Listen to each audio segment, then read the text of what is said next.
प्रेम से बोली विंध्याचल वाली मैया की जय।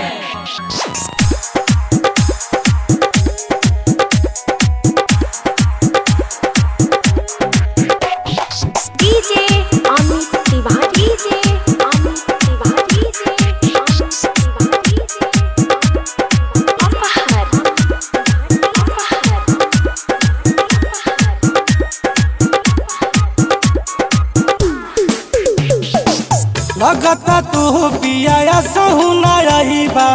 कैसे करब पूजा पाठ हो,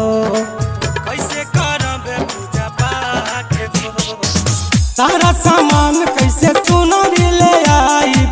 तू जदी रहब न साथ हो। 9 दिन भूखी धर मनसा के कलसा मन में बसर धा हमार पिया धाली जलती से गरिया काल के माई के दुआ पिया धाली जलती से गरिया चाल के माई के दुआ पिया धाली जलती से गरिया डीजे अमित तिवारी पिया धाली जलती से गरिया काल के माई के दुआ पिया धाली जलती से गरिया।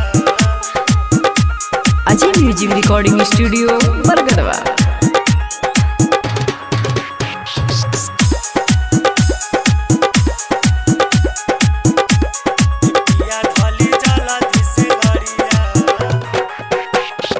हम के न सुखावा फल काटले हम दुखावा अरे तोह से बिनतिया अरे खती हमें पूजावा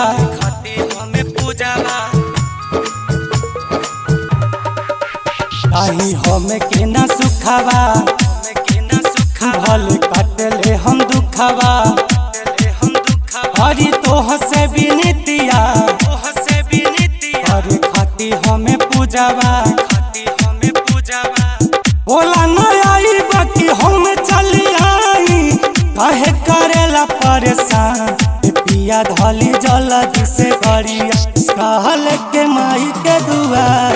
पिया धाली जलदी से गरिया चाल के माई के दुआ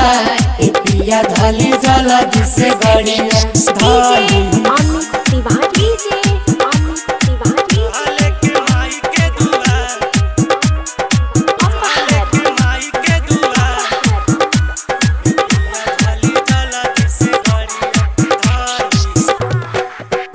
और खती दर्शनमा अमित आ गइले घरमा बोला कहिया पुराइबा पिया हमारो सपनामा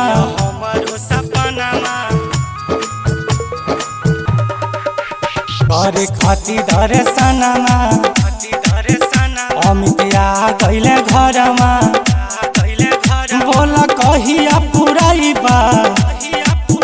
पिया हमारो सपनामा देखो न स्वामी रे आज भी आइले कभी आइबा पिया हमार